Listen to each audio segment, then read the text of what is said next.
Hello, you're watching news from Kazakhstan on K+. It is Thursday, February 28th. These are the headlines. Around 300 mortgage holders demand debt relief from banks. They traveled to the capital from various regions in order to meet with financiers and the ruling party's membership. The thought to be permanent Almaty Deputy Mayor Sedik Seydumanov became a lower house parliamentarian. Meanwhile, the nation's best gynecologist, Zauria Shamanzholova, was appointed Yasimov's right hand.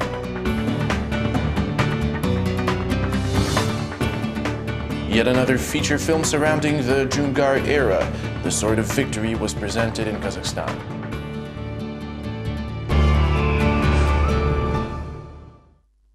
Around 300 mortgage holders came to Astana from across the nation. They demand to put a stop to mass evictions and provide debt relief for large families. The crowd gathered near the parliament building in the morning, then made its way to the Nuratan Party central office by the afternoon. They were organized talks with bankers and state officials, but the press was not allowed inside. The report continues next. The police guarding the government sector has never seen such an influx of people. Around 300 of them with bags came to Astana from all over the country. They're all participants of the mortgage program and they came to demand aid from the government. Some of them are seriously ill and can't pay the loan to the banks. Others have underage children and can't afford to make payments. Others say they have no place to go and they are being evicted from their apartments. Those who have a difficult financial situation have prepared all the documentation to confirm that, so that all legal procedures be seized. After lunch, mortgage holders have gathered at the Central Party Nuratan's office. The ruling party agreed to be moderator of the talks. 13 representatives from mortgage holders, bank and general prosecutor's office officials have joined the talks. Nuratan members didn't allow the journalists to be present at talks. We tried to meet them halfway and organize the dialogue. They asked for the dialogue. It's important to understand that this is not a protest action, rather a working meeting, so that we could find a way to help them. Mortgage holders are not going to leave Astana until they make sure support will be provided to them. Each new minute spent outdoors in cold Astana weather makes people more outraged.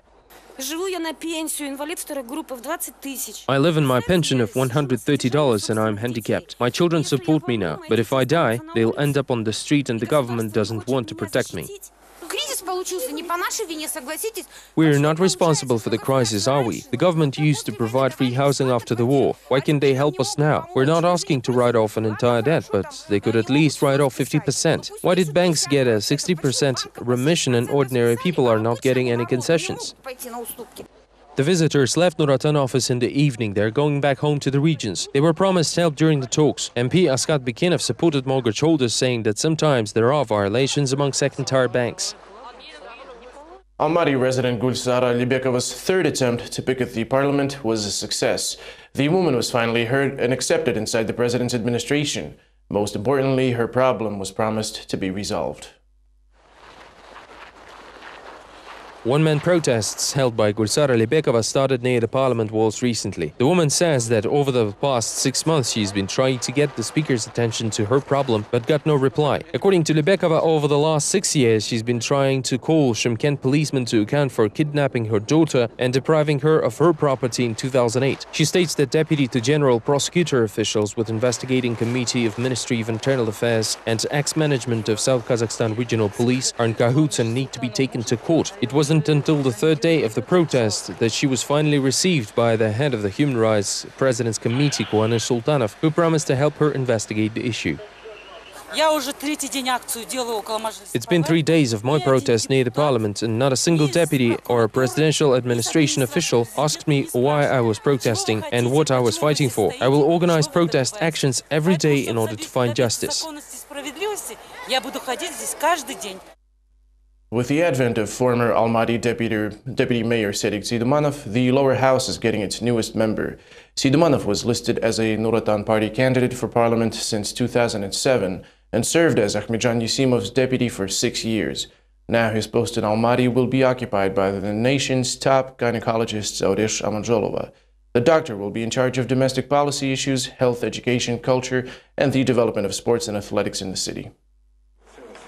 On Tuesday, the Central Election Committee registered Sidumanov as parliament member. A deputy immediately announced plans for active involvement in Almaty development. Curiously enough, the doctor of sociology Serik Sidumanov once wrote a monograph on the multi-party system phenomenon in Kazakhstan. After the brief introduction of the new parliament member to fellow deputies, the plenary session took its regular course of discussion of topical problems. When it came to the housing and public utility issues, Nurlan Jazilbekov addressed to the Prime Minister on the subject of ever-increasing tariff rates. An official asked for reports on consumers' funds allocation by the monopolists and efficiency of supervision policy.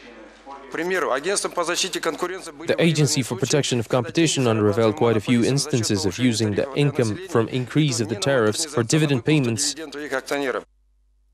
Labor migrants will be allowed to legally work in Kazakhstan for up to a year.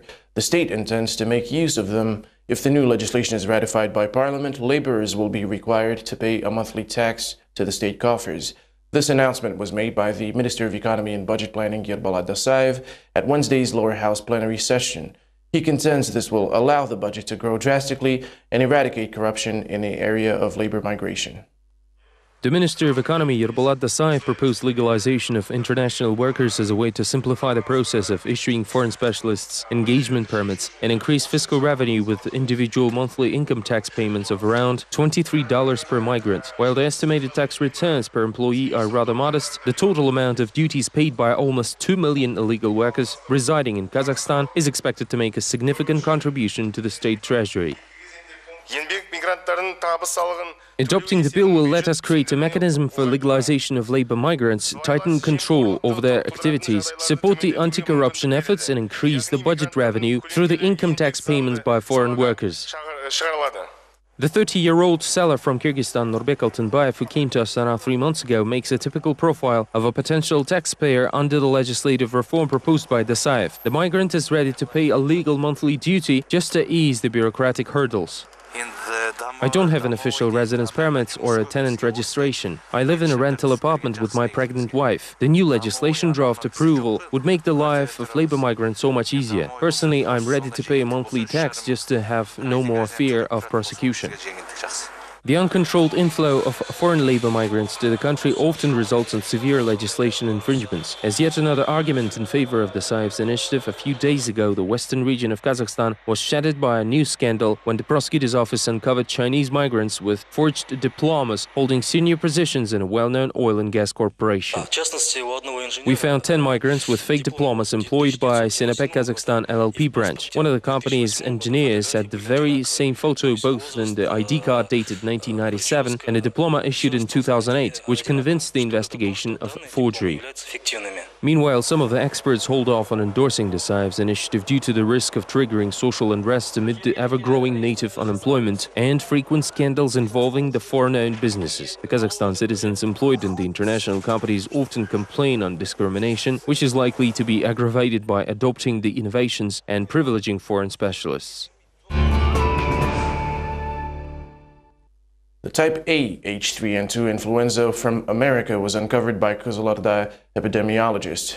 Three residents of the region who contracted one of the most dangerous types of the flu are in the Regional Infectious Diseases Hospital. According to the World Health Organization, the virus first appeared last summer in 9 U.S. states simultaneously. There were no deaths recorded. The majority of cases were in close contact with animals, pigs, or attended agricultural fairs.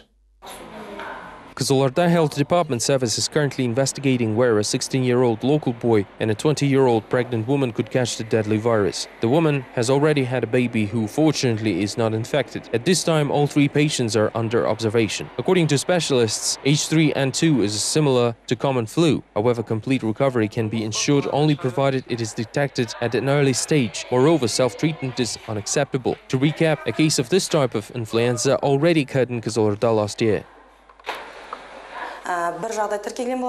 Last year's case was diagnosed by serology blood tests, whereas these three cases, along with one of influenza type B, by intranasal smear tests. Compared to other influenza viruses, this one is really dangerous and lethal outcomes are possible. Talks on Iran's nuclear program concluded in Almaty. The 6 members, Russia, the United States, China, Great Britain, France, and Germany, were unable to reach an agreement with Tehran to shut down its uranium enrichment object in the town of Fordow. Iranian officials announced the country will continue its nuclear program on developing the peaceful atom and has no intention to make serious changes just yet. The G6 offered Iran to soften sanctions in exchange for giving up its uranium enrichment to 20% and reducing the operation parameters of Fordow site. International experts are going to discuss lifting of sanctions against Iran in more details on March 17th and 18th in Istanbul. Only then representatives of the 6 countries are ready to come back to Almaty in early April. International society is afraid that Iran began producing nuclear weapons. However, official Tehran insists that it's only an item for peace. Debates over the bill on access to information have been held by public figures for more than 2 years, but the document is yet to reach the parliament walls. Experts conclude that the biggest hindrance to this piece of legislation are high-ranking officials and lack of political will. This is essentially an anti-bureaucracy bill that will enforce information disclosure on government officials in case of enactment. Even the media often has difficulty accessing important information, let alone the ordinary people. This is the only legislation draft proposed by the civil society activists. However, the government officials seem rather reluctant to adopt the bill intended to secure the information access rights for every citizen. The experts agree that the reason behind the deputies' hesitation is unwillingness to introduce transparency in their operations. The government officials are rather comfortable with the current state of things. They're unlikely to make any advances towards giving people the pressure levers by disclosing information until there is a truly impending urge for change. Almaty's Bostanlık court examined the evidence in the case of the banned Golos Respubliki newspaper publisher's brother Askar Maldashev. The defendant's lawyer filed several motions, and now debates are expected to begin today. The process was followed by our own reporters.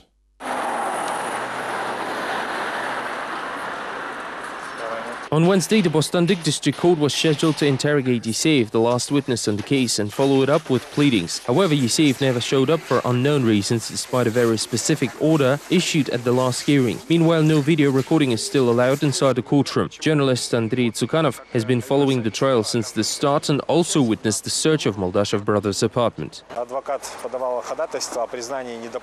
The lawyer filed a petition to adjudicate evidences, namely a number of documents, as invalid. These include the search warrant, the decision to initiate a criminal case, as well as a few other papers since they've been improperly filled in, and now there are concerns that they were completely after the fact of the search itself.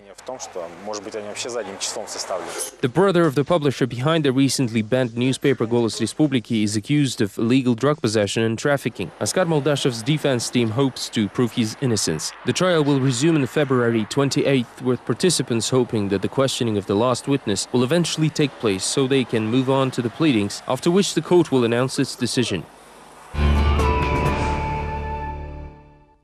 The Sword of Victory is the title of a new Kazakh motion picture by Asya Suleyeva and Anvar Raybaev. The story is about the Kazakhs' triumph over the Dzungars and good over evil. Film critics note the ubiquity of the Kazakh-Dzungar war subject matter in national cinematography, which is not likely to leave the screens for the time being. Our crew was at the premiere. Here's their report. These scenes are from a movie, Mech Pobeda, which was produced in Kazakhstan. It was directed by a husband and a wife, Anvar Raybaev and Asya Suleyeva. According to the authors, it's a historical fiction for children. The movie plot is as simple as those of Hollywood. Kazakh national hero Aristan somehow traveled to our time, and his enemies, Dzungars, followed him as well. Yet another story about Dzungars. The reason we picked the Dzungars as enemies is because the costumes were ready to use. The character of historical enemies Dzungars is extremely popular in domestic cinematography, says the film critic Karim Kadyrbayev. Dozen domestic films, including Kochevniki, Zanjurek, Munbala, have plenty of battle scenes with unfriendly neighbors from medieval times. The Great Patriotic War is the story related to Soviet people, and so is the Afghan War, which we were considering as a film idea a couple of years ago. Whereas Dzungars came from the history of the Kazakh people, the unification of people. Of course, this theme will always be popular. The historian Yedil Nayanov says there are many historical evidences of Kazakh-Dzungar relations. Kazakh people kept no chronicles as they were nomads. In fact, the Dzungarian state is no longer on the map, which makes it all the more suitable to filmmakers, says the expert. Making films about war between the Central Asian and other states requires panorama of city takeover. It's difficult to shoot films of such kind. On the one hand, it bears a lot of cost. On the other, it's politics, which requires negotiations with other countries like Uzbekistan, Tajikistan, etc. The motion picture will be released in Kazakhstan on February 28th. The filmmakers promise to keep up with the good work. Modern Kazakh documentaries were discussed in Almaty on Wednesday. A new generation of documentary directors presented to viewers its vision of social conflicts in their dissertations. We studied the material in this story. Documentary films do not typically gather large crowds and are mostly released to capitalize on major holidays. Janan Rekimberdieva's Zhenya tells the story of a young man from a country town Aktas. His mission is to keep children away from drugs and alcohol addiction. The second film is Reflection, directed by Almat Jaksılık. The plot evokes quite a reaction, placing at its center a young man who dreams of becoming a woman. These films are presented as contributing to the revival of Kazakhstan documentary art. Director Asiya Baygozhina says that for the first time, the local filmmaker school is really aimed at graduating excellent documentarians. Reflection and Zhenya is just the beginning. These films are intended to expose the problems and urge people to seek solutions. Unfortunately, they are only available during film fests and contests, while it's also quite hard to actually produce them. People are afraid, of course, because this is the first generation of documentary filmmakers in a long time. What can they produce? How can they become the next Michael Moore when we all have families to fear for? They have formed their comfort zone, so they are still concerned and afraid. Filmmaking is hard, especially these days. Documentaries are divided in subgenres like historic, contemporary or expose. History seems to be in this season. Experts believe that this way Kazakhstan is trying to find its place in the Great Plain. However, some feel that it is inappropriate to raise relevant issues through film. Comments implying that documentaries must carry a positive message instead of raising important topical issues were quite common during the presentation on Wednesday. And finally, conceptual art for the masses. Almaty hosts an exhibition of Master of Installations and Performances, Maldakul Narembetov, on the anniversary of the artist's death. In the next story, we attempt to find out who is promoting contemporary art in Kazakhstan.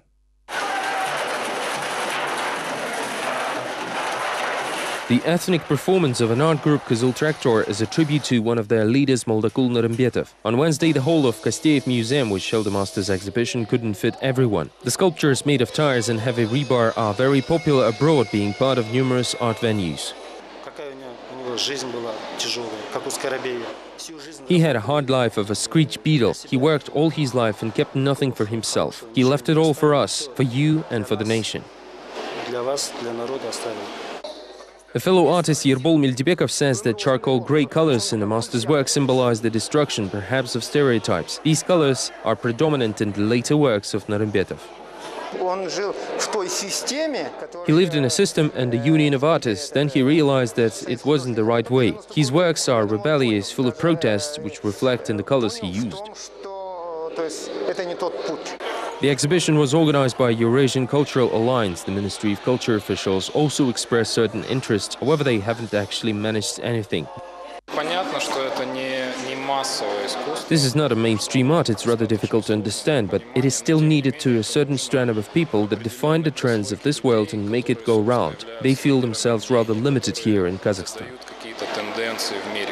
Someone from the audience said no genius is recognized in his own country, referring to Maldakul Narembetov. This was, in a sense, implied by the organizers, as they laid off the photographs of an artist on the floor, right under the feet of the visitors. That is all we have time for now. Thank you for watching. See you tomorrow.